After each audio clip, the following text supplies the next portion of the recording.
sensacional! Está começando mais uma edição do nosso podcast Recicla. Eu sou o Casé Pessini, junto com ele, o jornalista do ambiente Matthew Shirts.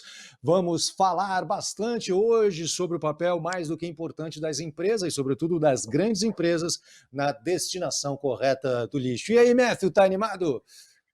Estou animado, viu, Casé? A Andrea aqui é uma das pessoas mais capacitadas para falar sobre a responsabilidade das grandes empresas na destinação do lixo. Além da Natura, ela já trabalhou em cargos executivos na PepsiCo e Procter & Gamble. Ela é membro do comitê executivo do World Business Council for Sustainable Development e do Conselho de Líderes do Conselho Empresarial Brasileiro do Desenvolvimento Sustentável, o famoso CBEDS, e conselheira emérita do Instituto Capitalismo Consciente Brasil. Integra o Conselho Orientador do Instituto Ethos e é membro fundadora do Grupo Mulheres do Brasil. E ativamente envolvida em diversas iniciativas de empoderamento feminino. Andrea foi premiada como uma das mulheres mais influentes no Brasil pela Forbes e como uma das 10 principais lideranças femininas pelo valor econômico. Uau! Andrea! Sensacional! Sensacional, sensacional. E hoje é vice-presidente de Marca, Inovação, Internacionalização e Sustentabilidade da Natura. Andrea, parabéns pela sua carreira, sua trajetória incrível e muito obrigado pela sua presença aqui. A gente sabe que ainda há uma mentalidade assim, nas grandes empresas, a gente ainda percebe que existe uma mentalidade de que engenharia reversa é custo e não faz parte de um investimento, sobretudo no bem-estar geral de todo o planeta, né? Eu gostaria de saber, você como grande executiva nessa área de sustentabilidade, como é que você faz para enfrentar as resistências internas da empresa, ou isso já é uma fase que ficou para trás da Natura? Bom, primeiro, super obrigada pelo convite, Casé, Matthew, um prazer imenso estar aqui. Vocês esqueceram de falar a coisa mais importante do meu currículo, eu sou mãe de 3. Mãe de 3 filhos, pô. Essa é a maior sustentabilidade que pode acontecer. Provavelmente a coisa mais legal que eu já fiz na vida. Com certeza. Mas parabéns. Super obrigada. Que eu acho? Assim, bom, primeiro, sim, eu acho que a Natura é uma empresa ímpar, singular.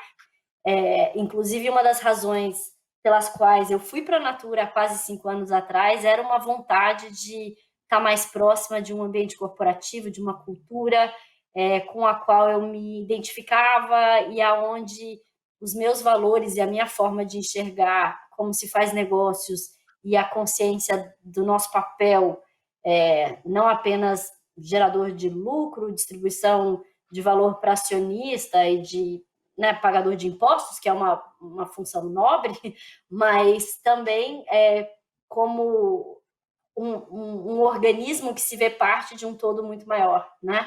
E a Natura, de fato, se enxerga assim.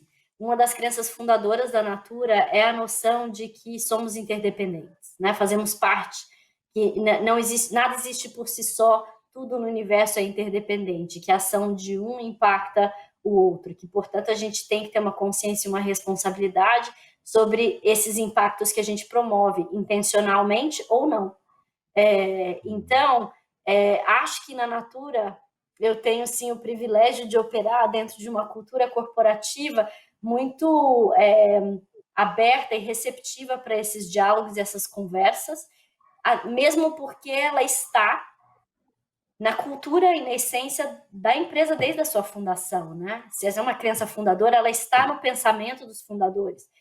O Guilherme, o Luiz e o Pedro, o Luiz fundou a empresa em 69, mas depois se juntou ao Guilherme Leal e depois ao Pedro Passos, que junto com muitas outras pessoas, mas os 3 talvez sejam as figuras mais icônicas dessa trajetória toda, construíram uma empresa admirável, que não só foi capaz de gerar resultados incríveis, mas que criou uma forma de atuar muito diferente, né? Muito da inovação da Natura também vem do seu comportamento empresarial, também vem da forma como seus fundadores, e isso traduzido para as práticas da empresa e para a atuação da empresa nas sociedades, sempre entendeu que tinha uma responsabilidade também no coletivo. Como membro fundador do Ethos, por exemplo, que o Guilherme foi, né, de ser uma das pessoas que criou o Instituto Ethos no Brasil, até outras iniciativas que aconteceram ao longo da história da Natura. Então, na Natura, a gente sempre fala e quer trabalhar dessa forma, pensando que sustentabilidade não é pedágio. Sustentabilidade é uma forma de ver desafios socioambientais como oportunidades para a inovação, para que a gente possa dar respostas através, inclusive, do modelo de negócio, dos produtos que a gente cria, desenvolve e coloca no mundo. E do modelo que a gente escolheu, inclusive, de venda direta, porque o que a gente chama de venda por relações, porque a Natura nasce com duas paixões, a paixão pela cosmética e a paixão pelas relações. E a gente sempre entendeu que essas duas coisas poderiam transformar o mundo, as pessoas e o mundo, estabelecendo relações mais harmônicas do indivíduo consigo mesmo. Dessa maneira, essa pessoa estabeleceria relações mais harmônicas com o outro, com o todo do qual a gente faz parte, inclusive a natureza. Se chama Natura, a empresa, e sempre teve na natureza um grande asset, né? Um grande ativo assim, de inspiração, de utilização dentro das suas formulações, mas também de muito respeito e vontade de preservação.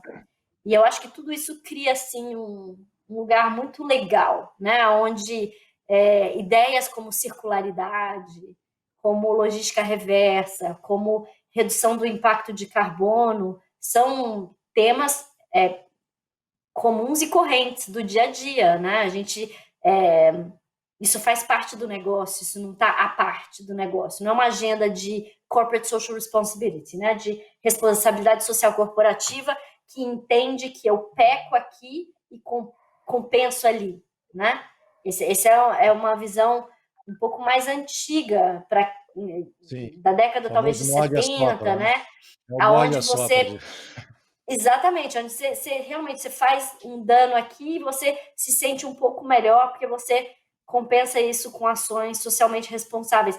Não tem nada errado, eu acho, em ter ações socialmente responsáveis como parte de uma estrutura, mas mais interessante é você pensar um negócio que gera impacto positivo e que compensa aqueles danos diretos que né, muitas vezes promove na sua atividade econômica e na sua cadeia de valor. Então é isso, sei lá, eu dei uma volta gigante, né, para uma pergunta que você tinha feito mais objetiva, mas eu achei que era legal trazer essa perspectiva. Super, eu acho que eu entendi um pouco o seu raciocínio, Gustavo. Tem que fazer parte da equação, desde o começo tem que pensar num produto lindo, maravilhoso, com uma embalagem que vai chamar a atenção para vender mais facilmente, e depois ficar, putz, e agora o que eu faço? Não, tem que embutir isso já desde o começo, design thinking, né? Assim, isso faz parte, essa embalagem faz parte do produto e a gente tem que pensar isso desde o começo.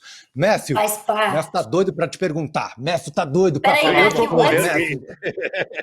Antes Não. do Matthew me perguntar, porque eu queria só terminar, porque você fez uma pergunta. E as resistências, né? O fato da Natura ser uma empresa muito voltada e aberta para essas discussões não quer dizer que não há resistências. Há resistências porque existem conflitos, existem conciliações que têm que ser feitas, né? Existe a vontade, e na verdade o grande desafio, porque fazer só uma coisa ou só outra é razoavelmente fácil.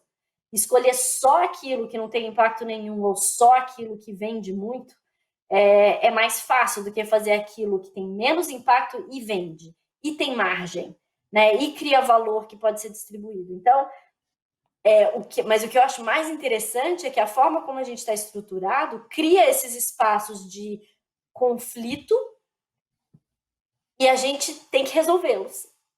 E nesse processo, a gente inova. E a gente cria avenidas e respostas que ainda não foram dadas, seja de cadeias, seja de materiais, seja de tecnologias empregadas, seja de processos produtivos, seja de modelos de negócio. E isso é muito incrível, né? Porque então o conflito existe, a resistência também, porque ela é natural de interesses que são nem sempre consoantes num primeiro momento. Consonantes, sei lá como sei lá como é que é essa palavra. A gente entendeu a vogal. Eu acho. Vocês entenderam. Mas esse processo, quando bem azeitado, ele é muito bom. Ele é muito bom, muito rico, muito criativo. Ok. Andrea, então, eu queria saber como que a Natura encara a questão de embalagens. Quer dizer, sendo bem direto e tal. E se isso é... Você já trabalhou em outras empresas, e se isso é muito diferente do que você conhece, ou nas empresas onde você trabalhou, ou em outras empresas que você conhece. Assim. Porque uma coisa que volta, assim, você tem uma questão nesse programa, há um tema recorrente de que as pessoas acreditam que as empresas não estão fazendo sua parte. Que as empresas têm uma imensa responsabilidade, são elas que estão ganhando dinheiro com as embalagens e elas não estão fazendo o necessário. Nesse esforço coletivo de lidar. Tanto é que nós estamos com vários problemas com embalagens estourando por aí. Sim. Como é que vocês discutem isso? Vou dar minha visão. Primeiro, eu acho que todos temos responsabilidades nessa cadeia. A empresa, os fornecedores dessa empresa na sua cadeia de valor e o consumidor, que consome e dispensa de um jeito mais adequado ou menos adequado. E as cadeias que existem ou não existem. E as estruturas governamentais, públicas, que existem ou não existem para facilitar as logísticas reversas, por exemplo, e a coleta de resíduos ou lixo, mas resíduos mesmo. Então, eu acho que todos temos responsabilidades nesse processo e eu acho que todos precisamos melhorar, né?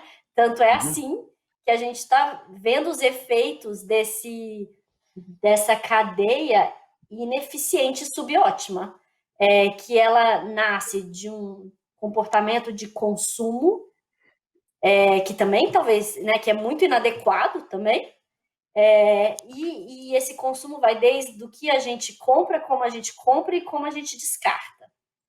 Então, acho que temos responsabilidades. Voltando para a pergunta, como a gente encara embalagens, o que tem de diferente da Natura de outras empresas na qual eu já trabalhei, o que é igual, o que é diferente. Eu acho que assim, primeiro, as embalagens têm um papel, né? A embalagem, por si só, seja primária, seja secundária, seja uma caixa de embarque, ela tem uma função física de proteção e integridade daquele produto ao longo da sua cadeia, que tem uma função, inclusive, de proteção à fórmula, ao conteúdo que vai naquele produto, assegurando uma funcionalidade de uso e dispensamento desse produto, e depois o seu despejo em algum processo, algum mecanismo de resíduos, né, ou de lixo. Mas as embalagens têm uma função. Um cartucho de uma embalagem secundária tem uma função não apenas de, comercial, para pegar um produto que eu tenho aqui, né? Não apenas de falar que produto que é esse, identificar qual é, que papel ele tem, que marca que é aquilo, assim como de integridade física e de inviolabilidade. Porque muitas vezes a embalagem externa ela tem uma função, para quem está comprando, de assegurar que aquilo lá não foi violado, que aquilo é seguro, que não teve nada que altera, desde que saiu da fábrica e foi produzido até chegar na minha mão, que nada foi alterado nesse processo e que eu, como consumidor, terei essa qualidade, essa segurança garantidas, né? Inclusive de integridade de formulação, porque tem formas que degradam com o sol, com exposição a ar, né? E então ela tem uma função. Tem função de venda também, né, André? E tem uma função de venda também, de identificação, sim, de marca, de apelo, comercialização, né? de claims, de incentivo, de uma série de coisas. É que no caso da venda direta é um pouquinho diferente, porque as consultoras de beleza fazem o pedido para a consumidora final, então a embalagem, de fato, nesses casos tem esse papel da comunicação, sim, mas tem muito, muito da integridade para chegar na caixa da consultora, na casa dela, e ela entregar para o consumidor final dela, e esse cliente ficar feliz e não achar que alguém rompeu o lacre da embalagem, né, por qualquer razão, ou que veio menos perfume do que ela queria. Então, eu acho que a gente não pode esquecer dessa função básica da embalagem, e que muitos dos desafios que a gente hoje tem técnicos de eliminação de alguns componentes da embalagem são justamente porque a gente ainda não encontrou alternativas melhores para cumprir essa função. Isso é uma das coisas.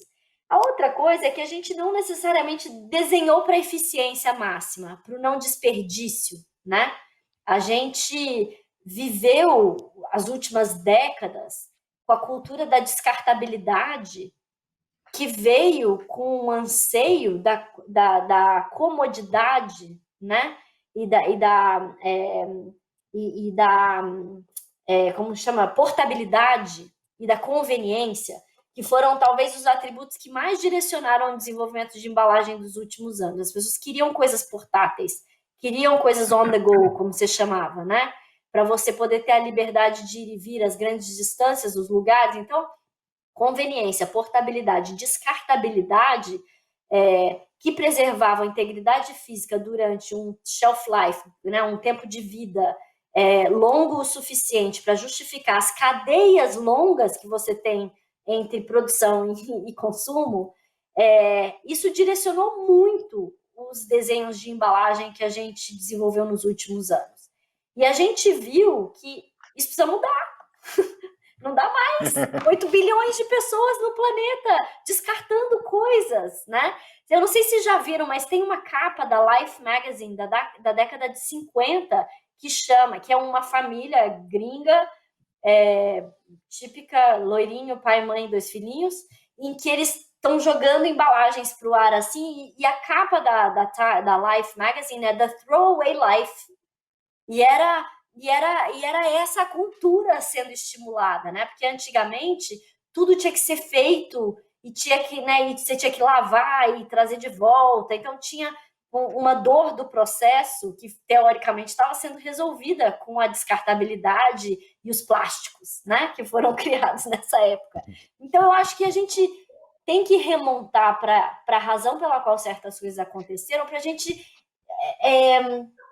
lembrar que talvez não existe uma coisa maniqueísta, sabe, assim, e intencionalmente danosa sendo pensada nos princípios que geraram situações que hoje a gente olha para isso e fala, como é que nós chegamos aqui, Jesus? Mas não chegamos aqui porque fizemos essas escolhas como sociedade, equivocadas, com baixo nível de consciência, talvez, na época, né? E achando que, sei lá, tinha um planeta B, né? Que você poderia jogar isso em algum... que o lixo ia dar conta de si mesmo, porque eram muito menos pessoas criando todos esses resíduos. Então, o que eu acho que a gente tem hoje temos que repensar essa cadeia toda, temos que repensar nossos hábitos de consumo, a descartabilidade de tudo, a duração, a obsolescência programada, os sistemas não circulares, né? Que a gente implementou, e isso depois ser traduzido para a natureza dos materiais que a gente tem, para a redução e eliminação dos excessos que a gente usa, mantendo as integridades físicas, mantendo todas as coisas que estão associadas a isso. E tem uma mudança, eu acho, também muito grande na lógica que foi criada, que a gente também viveu a lógica nas últimas décadas, da escala e da concentração, que também está sendo colocada em xeque. A gente hoje fala do from farm to table, né? A coisa do compre do local, da valorização do local, do próximo, onde essas cadeias nem são tão necessárias, talvez, né? Se você desenvolve fornecedores alternativos mais próximos, se você cria cadeias de retorno, que também permitem você trabalhar com outras especificações de materiais que não tem que cumprir aquelas propriedades e podem criar outras. Então, na Natura, a gente sempre considerou refilagem, reciclabilidade. Assim, a Natura foi a empresa pioneira no mundo em uso de refis na indústria cosmética. Na década de 80, a gente lança os refis em cosméticos, porque era muito legal para o consumidor, para a gente, você criar aquela embalagem que durava muito e você só refilava, né? com aquele pote, mas a gente teve que educar a população para, inclusive, Nos anos 80 adotar isso, a André? refilagem. Oi? Foi nos anos 80 isso, gostava, porque eu 80? lembro daquela linha de vocês, o Soul, né? Vocês têm uma linha Sim, mas Soul isso é bem que é mais uma linha de... recente. É bem mais recente, eu não lembrava Bem dessa mais dos anos recente. Não, 80, Soa não. é de 2010, de 2010, e ela tinha duas inovações, uma redução drástica em uso de plástico e ela tinha uma cara quase de refil. Mas a gente refilou no Brasil em sabonete líquido, em alguns produtos viscosos, desde a década de 80. Cronos tem o refil de Cronos há, sei lá, 30 anos, sei lá, muitos anos. Então a gente... Na Natura sempre teve essa pegada da refilagem, que é uma alternativa para esses sistemas que a gente tem, onde você repõe só o essencial, né? E você não precisa repor aquela embalagem inteira. A gente trabalha e estuda alternativas de materiais, de fontes renováveis há muito tempo, e a gente usa isso nas nossas formulações de produtos, assim como na vegetalização, né, absoluta de nossos produtos, assim como na reciclabilidade dos materiais que a gente utiliza. Então, com vidro, com papel, mesmo com plástico, e a gente tem introduzido o uso de material reciclado pós-consumo já há alguns anos, em várias linhas que a gente adota, mas para tudo isso a gente teve que construir as cadeias, alterar os processos produtivos. Você fazer vidro reciclável num forno de perfumaria, por exemplo, é super desafiador, você tem que dedicar um forno inteiro para fazer aquilo, porque você não pode mesclar as tecnologias. Então, e mesmo a capacidade de coleta desses insumos numa quantidade grande o suficiente para você poder converter e dar conta da demanda de consumo que a gente tem é super desafiador. E a gente trabalhou com parceiros fornecedores, assim como projetos coletivos, como Dando a Mãos para o Futuro, Projeto Elos, algumas iniciativas que aí são com associações mesmo, dentro da própria indústria, para criar essas cadeias de valor. E agora a gente está entrando na fase... Desculpa, deixa eu só fechar, eu estou falando que nem uma louca aqui hoje, né? Mas não, assim, desculpa. A gente também tem estamos agora evoluindo para realmente o pensar circular, aonde desde o desenho do produto, e aí usando muito uma lógica de biomimética mesmo, para pensar em como que a natureza dá soluções para esses desafios, e a casca da banana é típico exemplo, né, da resposta da natureza para uma embalagem que protege o seu conteúdo, é chamativa, é biodegradável, é fácil de abrir, é fácil, é funcional, né? Você abre então, e serve de copo ainda, pô.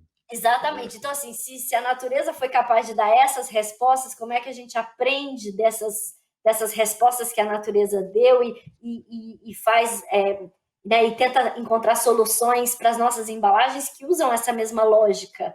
E investigação de materiais, muita investigação de materiais para usar fontes renováveis sempre e, quando não, componentes de reciclabilidade e criação dos sistemas de logística reversa.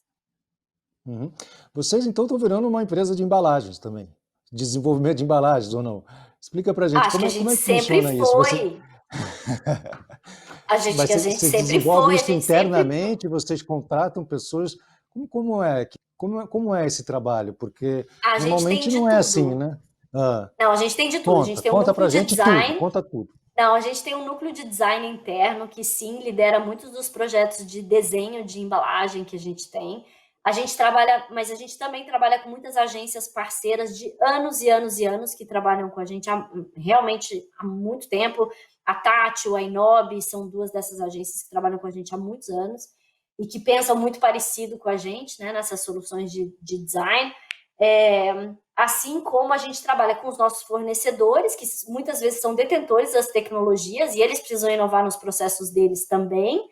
E a gente faz inovação aberta há muito tempo, desde 2004, acho que o Natura Campus remonta da época de Natura de 2004, quando a gente iniciou o processo de inovação aberta com a academia, e mais recentemente a gente também trabalha com o ecossistema de startups, que é de onde está vindo muita inovação, né?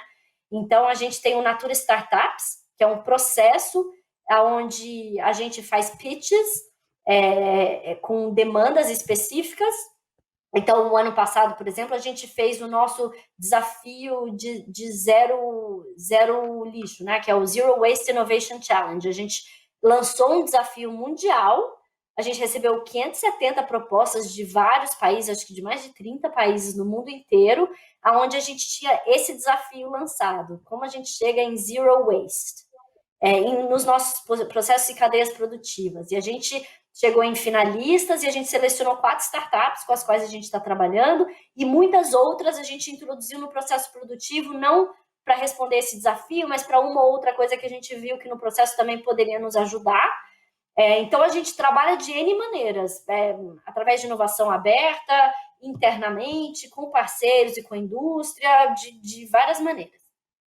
Você citou essa coisa essa capa da Life aí, e é curioso, né? Porque a gente fazia tudo direitinho antigamente, né? Não sabia. Né? Você pega aquela história do leite, né? Que era entregue na casa, na garrafinha de vidro, aí você tomava, depois você devolvia, o leiteiro vinha e pegava de volta. Pô, era perfeito, né? Tava tudo funcionando.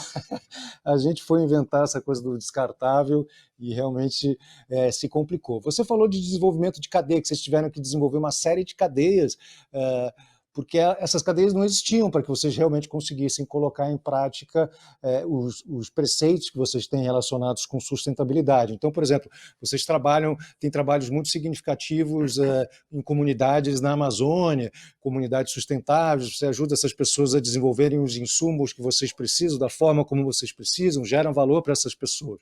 Então, por um lado, vocês estão trabalhando lá, agora, na outra ponta, o mercado consumidor de vocês está nos grandes centros, né? Eu queria te perguntar, que ações a Natura faz especificamente para estimular ações sustentáveis em relação ao lixo numa cidade como São Paulo, fazendo essa ponte, né, entre o trabalho que vocês fazem lá, pegando o insumo, até o consumidor final, assim? Acho que talvez a maior maneira, acho que a forma mais extensiva assim, que a gente trabalha nessa educação ou nessa transformação é através da nossa rede de consultoras mesmo, né? Porque são 2 milhões dela. Nossa. São 2 milhões de consultoras de beleza em toda a América Latina. Muita gente, né? Distribuída em todos os municípios do Brasil e em vários países da América Latina. São 1.100.000 no Brasil e cerca de 900.000 na América Latina, que estão conectadas a essa nossa rede. Então, elas são grandes porta-vozes e educadoras, por exemplo, de mudanças de hábito como essa, da refilagem. Ela oferece o refil como uma alternativa de consumo. Isso é acho uma das maneiras mais impactantes que a gente tem de influenciar essa agenda. E a gente recentemente criou, junto com a The Body Shop, cadeias de estações de reciclagem, de coleta de lixo e de resíduos nas nossas lojas, né? Porque a gente há 4 anos começou a abrir lojas físicas também da Natura, e a gente está percebendo que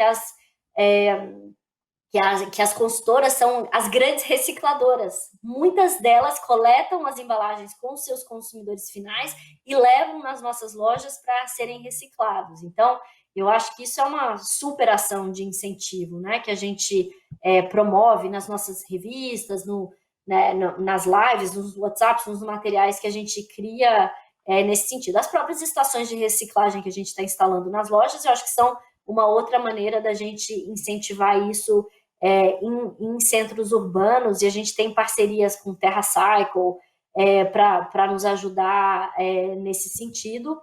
A gente tem a comunicação que vai nos nossos produtos, então, na linha Ecos, na linha Todo Dia, a gente comunica na embalagem, quando é material reciclado pós-consumo, a gente fala, ao comprar essa embalagem, você está ajudando a evitar não sei quantas embalagens de garrafas PETs equivalente no Brasil e no mundo. Então, a gente também comunica essas mensagens nas embalagens dos nossos produtos.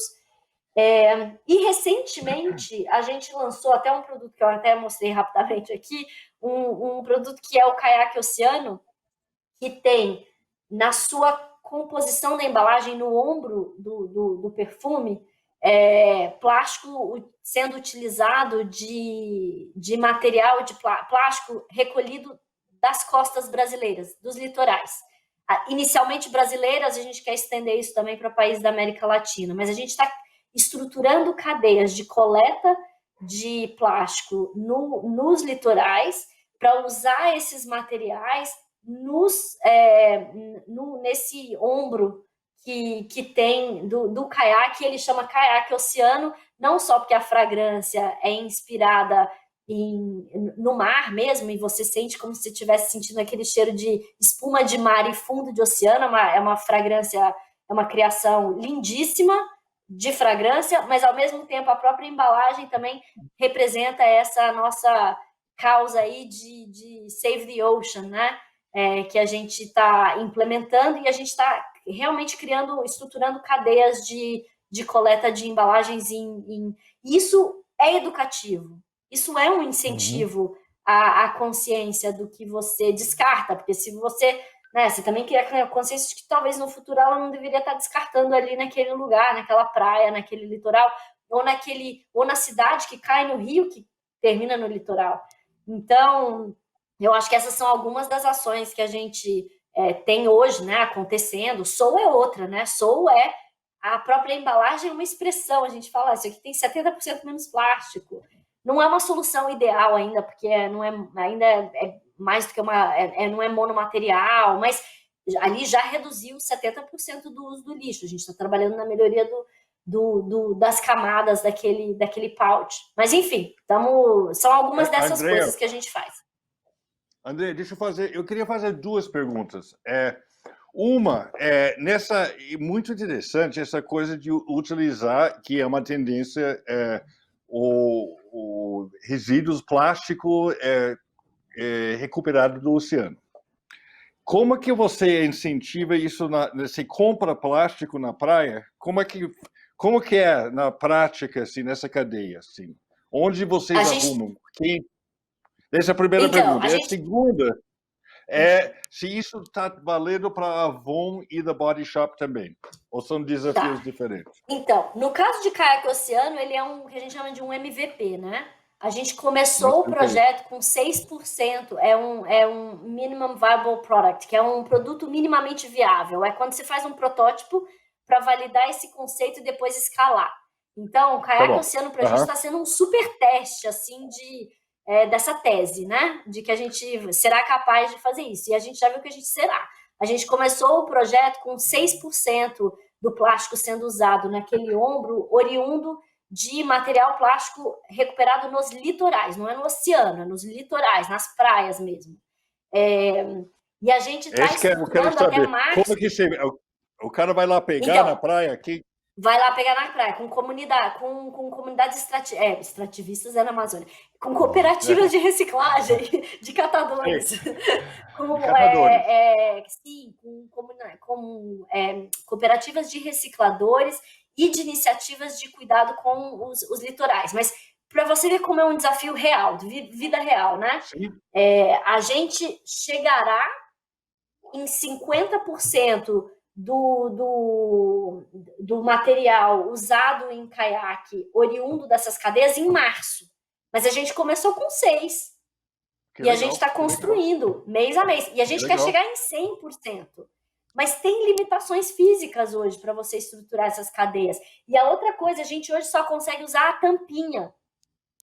A garrafa em si, a gente tem que destinar para outro uso. A única coisa que vale é a tampinha. A tampinha que está valendo. Mas, por exemplo, eu recebi uma coisa super legal, né? Porque a tampinha também termina na garganta da tartaruga e do peixe, né? Então, tá tudo bem a tampinha. A gente até tira a tampinha dali. Mas eu estava recebendo os dados recentes, né? De número de coleta que a gente está conseguindo e crescendo a cada etapa. E eu vi que as tampinhas que a gente conseguiu coletar em um ciclo de venda estavam dando equivalente o trajeto que vai da Natura São Paulo, que é na Vila Jaguar, até Cajamar, em termos de tampinhas alinhadas, uma do ladinho da outra, em um ciclo de venda. A gente conseguiu com essas comunidades de catadores, já coletar essa quantidade que dá não sei quantas toneladas, eu não lembro de cabeça o nome de toneladas, mas dava muito. Então, é isso, você coloca em marcha movimentos, né? Que aos poucos vão transformando os ecossistemas com os quais a gente interage, isso promove uma mudança nas cadeias, né? Você cria, estrutura para que esses catadores, que são agentes ambientais, né?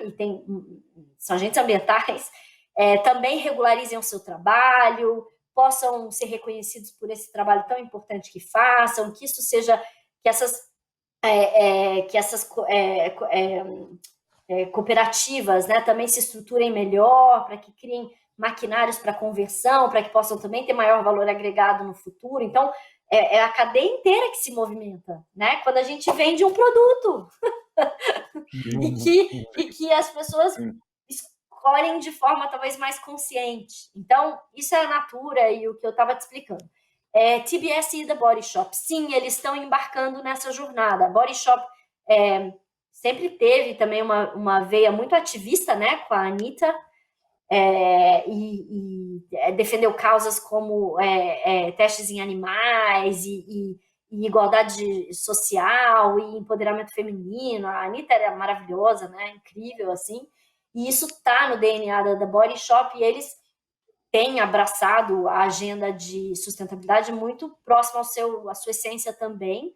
Viveram um período longo de dificuldade depois que a Anitta morreu e durante um tempo em que não estavam se encontrando, né?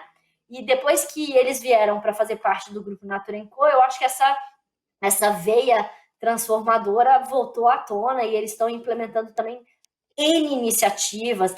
Eles estão com uma iniciativa global com a Loop, que também é uma iniciativa da Terra Cycle, que está pensando em em projetos circulares totais, né, com embalagens que vão e voltam, para produtos cosméticos. Eles também estão implementando o sistema de coleta em lojas, de postos de coleta. Também estão trabalhando com agendas de redução e reuso e reciclabilidade de materiais. A gente, na verdade, em junho desse ano, como grupo, a gente anunciou a Visão 2030, que a gente chamou de Compromisso com a Vida, onde a gente estabeleceu metas para todas as empresas do grupo em 3 grandes pilares: agenda climática e proteção à Amazônia, direitos humanos e circularidade. Então, essas 3 agendas são para o grupo todo. E cada uma das empresas tem metas específicas em diferentes momentos do tempo, porque estamos em diferentes estágios de maturidade com relação a esse assunto, mas que todas as empresas vão chegar, porque a gente fez um compromisso de virar net zero carbon até 2030, né? De ter uma emissão de carbono... Até 2030 zero carbono? 2030. Oh. Sim, bem audacioso, bem audacioso. E não aí, como é que estão os preparativos para atingir essa meta? Não, e não é carbono neutro, hein? É net negativo. Zero, porque a gente já a Natura já é carbono... a Natura já é carbono neutro há mais de 10 anos, né? Desde 2007, que a gente compensa 100% das nossas emissões em nossos escopos, através de projetos de compensação de carbono diretos nos quais a gente investe, que tem efeitos socioambientais. Então, você compra um produto da Natura, você está comprando um produto carbono neutro há 13 anos. Então, mas você... E as pessoas nem sabem disso, a gente nem fala disso, mas é verdade. Então, mas até 2030 a gente tem que ser... Como que é em português? Desculpa que eu estou falando um monte de inglês aqui. A gente teve reunião hoje com um grupo e eu tenho uma limitação mental e eu não consigo lembrar das palavras direito, Matthew. Pior que você, que é um falante nativo de inglês, e eu estou ridícula. Se quiser, eu traduzo. Falando um monte de expressão em inglês à toa. Mas está devagar, assim, não está vindo a palavra, não aparece na hora que tem que aparecer. Mas emissão zero, né? Net zero, emissão zero, é isso? Emissão zero. Emissão zero. Isso aí. Vocês não vão lançar, mas vocês não vão atingir a soma zero através de compensações, é isso? Não apenas, não. A gente vai ter Em que chegar em 2030. modelos, por isso que é 2030, e mesmo assim, ó, nós estamos suando para ver como é que a gente vai chegar lá. Mas eu acho que isso fala muito do grupo, né? Esse frio na barriga de não ter exatamente ainda definido todo o caminho que nos fará chegar lá, mas de ter essa vontade que mobiliza para uma certa urgência no tratar do assunto, né? Então, se a gente chegar muito É perto, já total, vai né? ser bom demais, né? Então, e é isso que a gente está fazendo. A gente também é signatário do Ellen MacArthur Foundation, do compromisso pelos plásticos, que até Você 2025 a gente precisa tem que ter. explicar o que é isso. Ellen MacArthur Foundation, as pessoas acham que... Eu sei o que é, mas não Explica é para a todo gente, mundo. vai. Explica para os nossos Então, ouvintes o que é isso.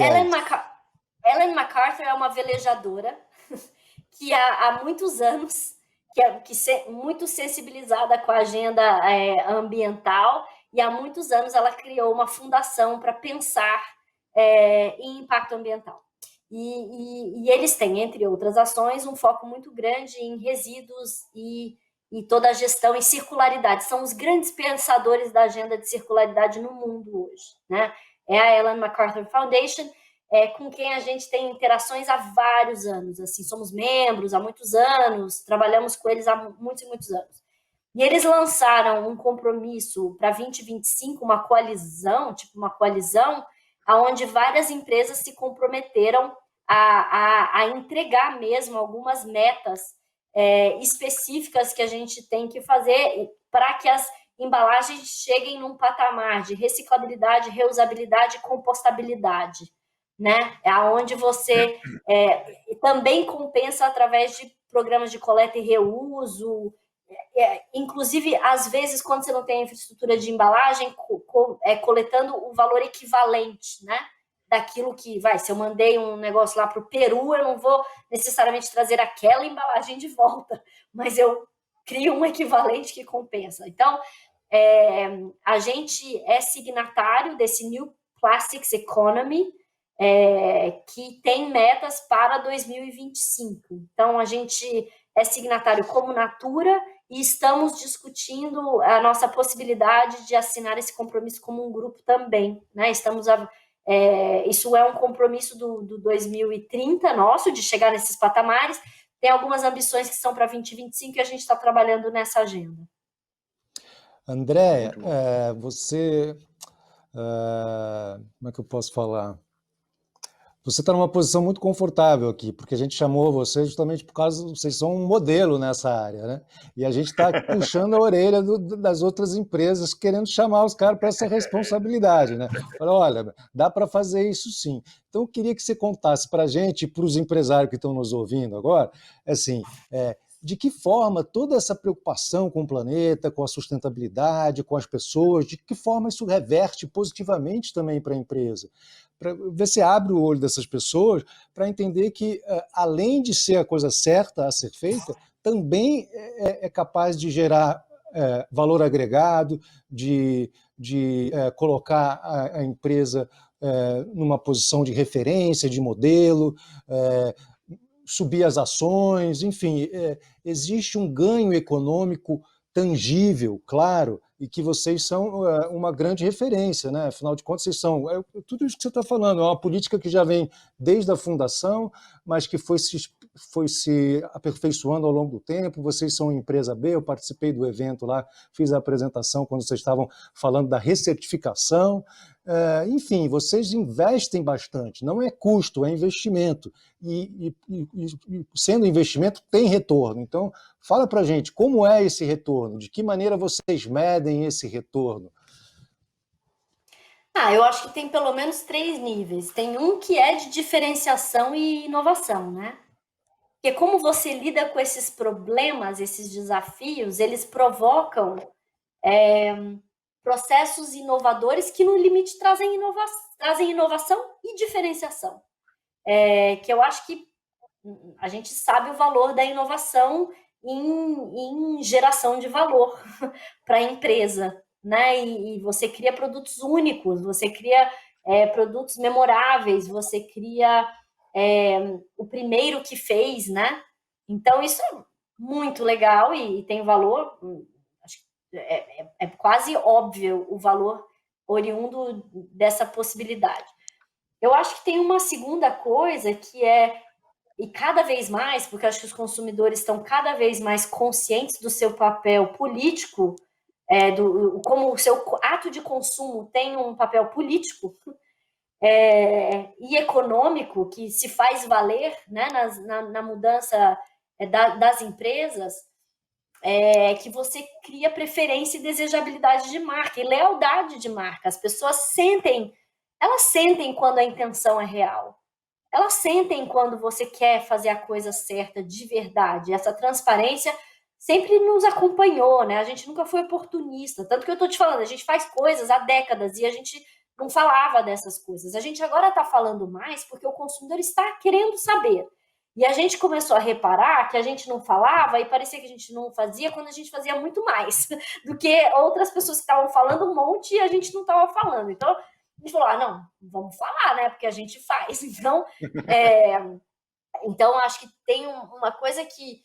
Mas mesmo quando a gente não falava, as pessoas percebiam naquilo que chegava diferente, né? Naquela escolha que era feita e que você percebia na escolha mesmo do produto, do que estava chegando até a sua casa. Então eu acho que isso cria preferência, desejabilidade, lealdade, um carinho mesmo, né? E uma reputação de marca que é muito resiliente no tempo. Mesmo quando a gente não é perfeito, e a gente não é perfeito, né? Tem um monte de coisa que a gente precisa melhorar. E tomara que sempre tenha, né? Porque isso significa que a gente vai estar sempre correndo atrás de alguma coisa. Então, eu acho sim que a Natura é uma empresa muito especial e que faz muita coisa que eu nunca vi sendo feita por ninguém que eu conheço, de verdade. Assim, e não é porque eu tô lá, fui para lá por causa disso. Então, mas tendo dito isso, a gente está longe de ser perfeito, tem um monte de coisa para melhorar, tem coisa que sai errado, tem hora que não funciona, né? E eu acho que isso a gente precisa fazer, mas eu acho que as pessoas sentem essa intenção correta. A outra coisa que eu acho que é muito percebida é engajamento e retenção de talentos. E a qualidade das pessoas que se juntam à empresa, né? Eu acho que as pessoas vêm para a Natura porque querem fazer parte disso, porque querem estar conectados a uma agenda de propósito que é vivido, não discursado, né? Que ela é materializado nas ações, não na comunicação. E eu acho que isso também, cada vez mais, acho que essa geração nova, minha filha, que está com 21 anos hoje, ela faz perguntas que eu não fiz quando eu entrei no mercado de trabalho.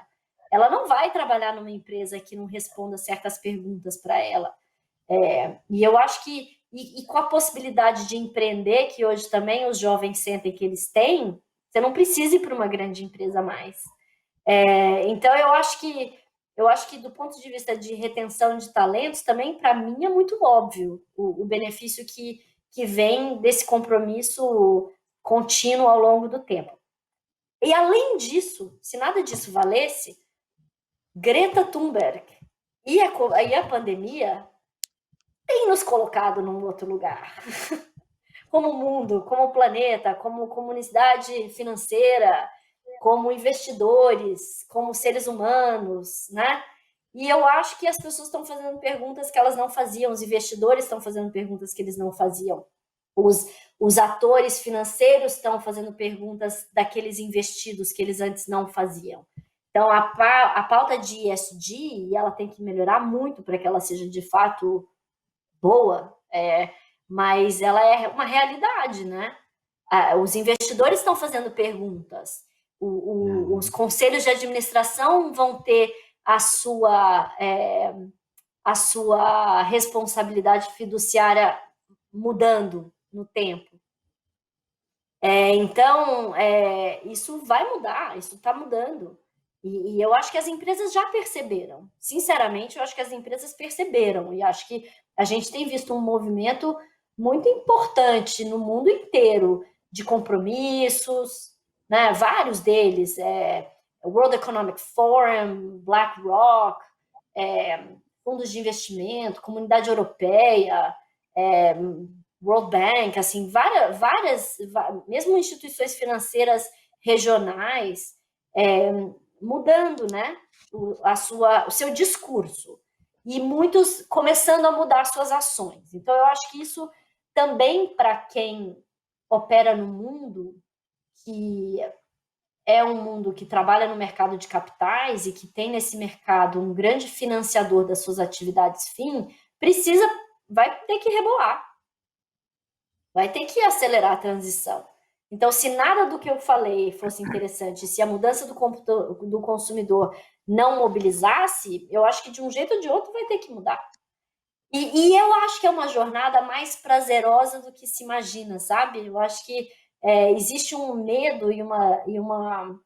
Acho que tem muitos falsos paradigmas do custo real. Claro que é difícil, claro que tem investimentos, claro que tem custos. Às vezes é mais eficiente ser sustentável.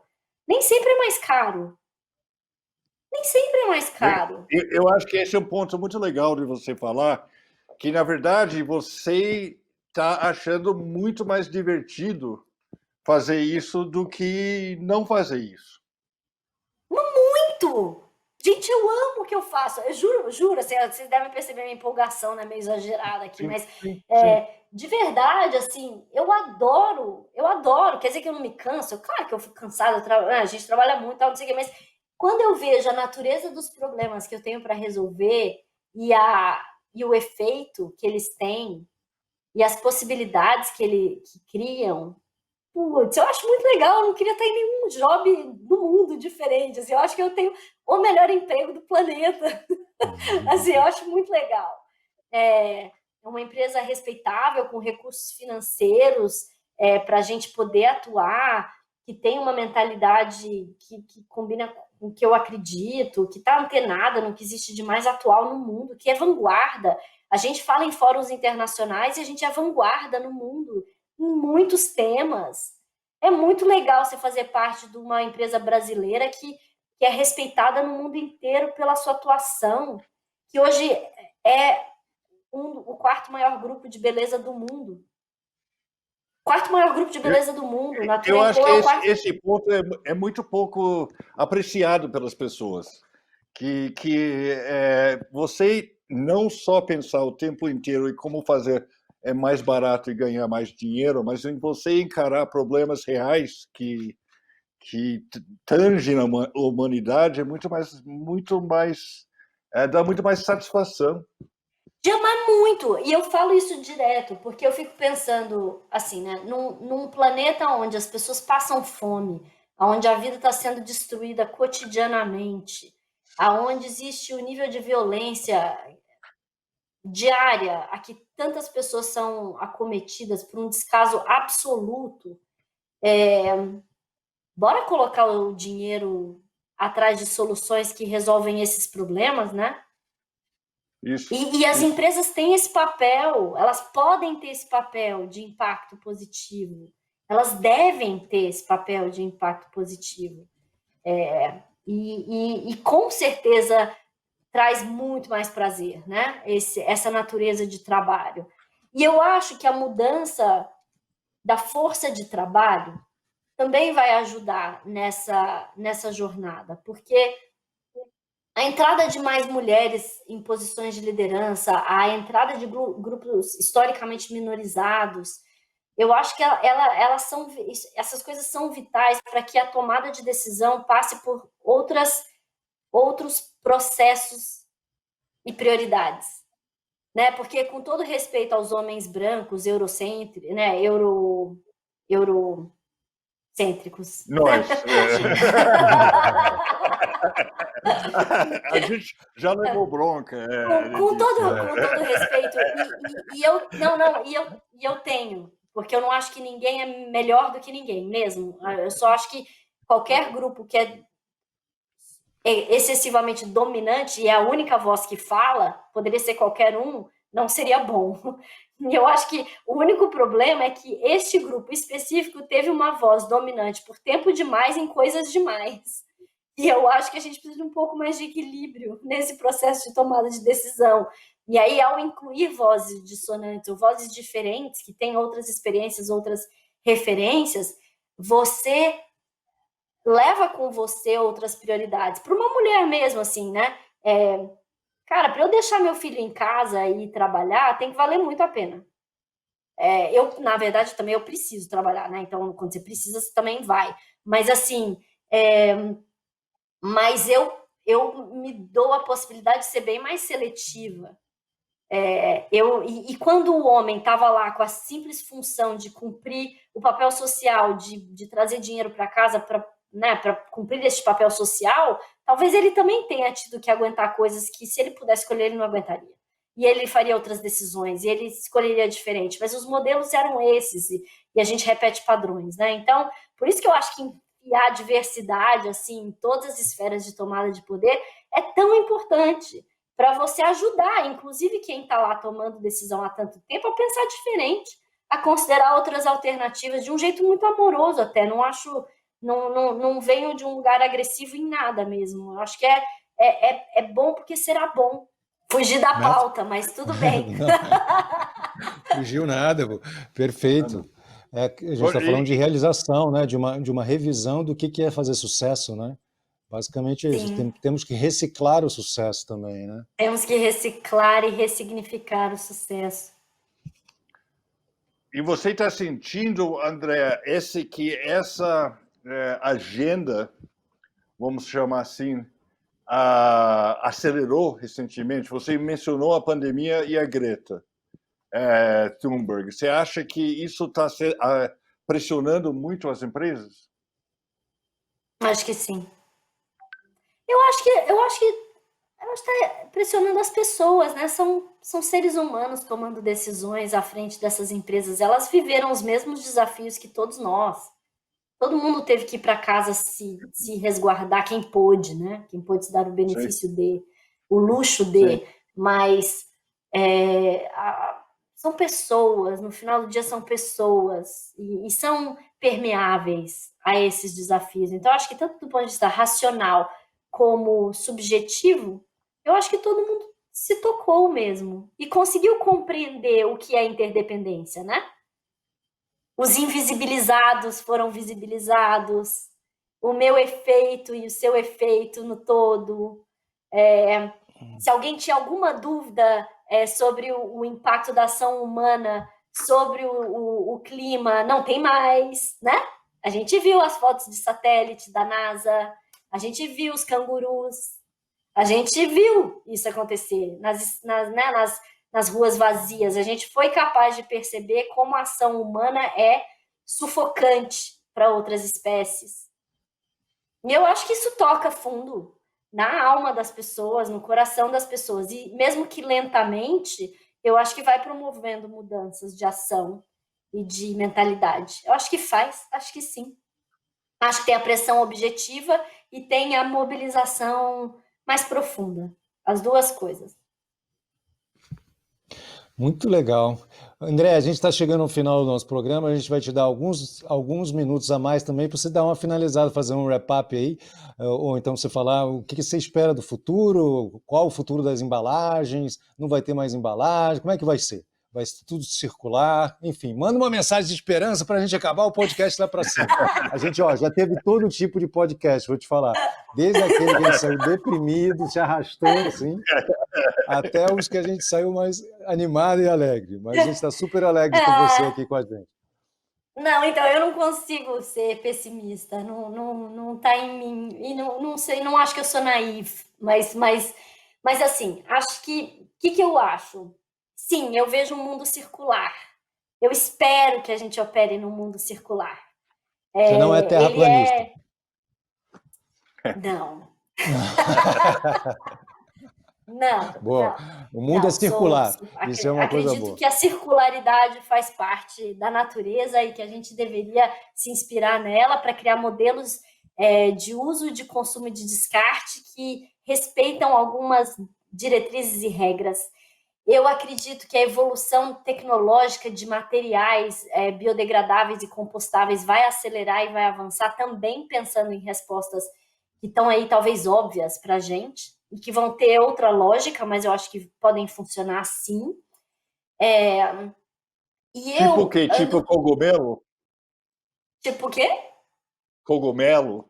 Não, tipo alga, mesmo papel, né? Assim, eu acho que tem polímeros novos, incríveis, sendo desenvolvidos que são emissão positiva. A gente tem coisas bem interessantes acontecendo, assim, de captura de emissão que converte em polímeros que geram impacto positivo. Então, eu acho que tem uma agenda tecnológica muito legal que vai ajudar, né, nesse sentido. E eu acho que as pessoas serão mais conscientes dos seus atos. Agora, para que isso aconteça, a gente tem que ter seguridade social, a gente tem que ter renda digna, a gente tem que ter segurança, a gente tem que ter algumas outras coisas que asseguram que a tomada de decisão dessas coisas vem junto ao lado de outros indicadores de evolução de bem-estar social, né? Coletivo. Temos que ter distribuição de renda, né? Isso precisa acontecer. Então, mas eu estou atrás de novas imagens mentais, né? E a gente está começando a pensar muito nisso no programa Amazônia, porque a gente estabeleceu a meta de ajudar a participar de movimentos que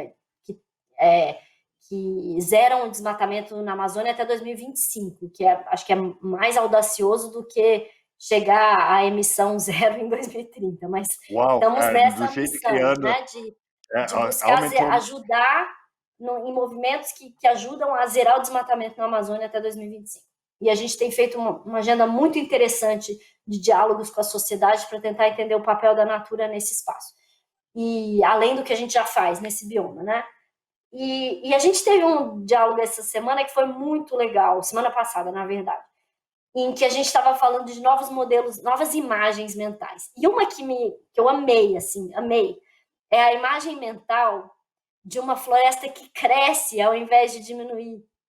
Porque a gente fica na nossa cabeça essa ideia da Amazônia encolhendo, né? Os biomas encolhendo, a floresta encolhendo. E aí, a gente, nesse lugar, fez um exercício em que a gente viu a Amazônia, viu a floresta crescendo e crescendo e crescendo, invadindo as cidades, invadindo os lugares, onde a gente criasse um espaço de convivência com a floresta, e não de conquista e de destruição dela, né? E aí, então, agora eu estou atrás dessas imagens mentais, porque eu acho que a gente precisa projetar isso no nosso cérebro. A gente tem que enxergar esse futuro para poder criá-lo, né? E a gente tem criado muito só essas imagens da destruição. Acho que a gente precisa criar a imagem da regeneração. Então, a minha mensagem de otimismo é vamos criar imagens de regeneração em todo sentido, e aí, quem sabe a gente, né, desenvolve os caminhos para que essa imagem vire realidade lá na frente. Eu adorei essa imagem. Eu já estou imaginando aqui, você estava falando aí, eu já estava imaginando as árvores entrando aqui pela minha casa, tudo crescendo, muito legal, muito bacana. O Siddhartha Ribeiro fala disso também, né, no Oráculo da Noite, no livro dele, da importância da gente sonhar, de não perder essa capacidade de imaginar mesmo, né, de pensar imagens e projetar o que a gente quer para a nossa vida. A gente poderia ficar aqui o dia inteiro conversando. Foi maravilhosa a sua companhia, André. Muito obrigado pelos insights que você nos trouxe. Muito obrigado por compartilhar sua história e sua visão para o mundo, para o futuro. E, Matthew, muito obrigado também mais uma vez. Foi muito gostoso compartilhar essa conversa aqui, todos nós juntos. Vocês que estão nos assistindo e nos ouvindo, logo, logo terá mais uma edição do podcast Recicla. E se você estiver em São Paulo, ligue para o 156 para saber que dia que o caminhão passa aí na sua rua, para você deixar direitinho lá o material que deve ser reciclado. Então, um grande abraço, até a próxima edição. Obrigado, André, obrigado, Matthew. Valeu. Obrigado. Obrigado. Tchau.